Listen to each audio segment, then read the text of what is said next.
guys, welcome back to the channel. So today we are working on setting the other beams in our second subfloor. So we've got 2 more beams to go.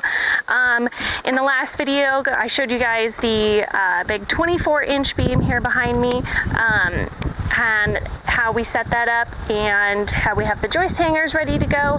So now we're working on the other 2 beams that we have. We have another 4-ply beam and another 2-ply beam. The 4-ply beam is pretty long, it's 26 or 27 feet, but both of these beams fit in the subfloor of the second floor, so they won't be exposed at all.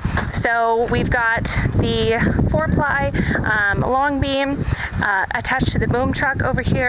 I'll show you guys here in a minute, and what we're working on right now is setting it in place. So this one sits on 3 columns and it sits on the cap of the column, and so we've got to position it in place because there's not a whole lot of space on that cap where it's supposed to fit. So we got to get it into position where it needs to go. Oh, what you doing?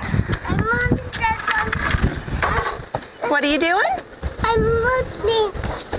You're moving things? You want to say hello? Mommy did not. Yeah? Oh, Mama needs to stand up, but you're down here. Mommy did not. Can you say hello?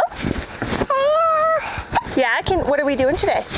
I'm building a new house. We're building a new house. Yeah, do we have the beam hooked to the boom truck? A moon duck. The boom truck? Duck. Yeah? Here. Yeah, it's right there. You like the boom truck? I like a moon duck. Yeah, it's pretty cool, huh? Oh, you think it's gonna rain? I don't see any clouds. Where is the cloud? Yeah, there's no clouds. There's no clouds, which is good because we got to set the beams today. Yeah, so we can work on our second floor. Yeah. Can you say subscribe to the channel?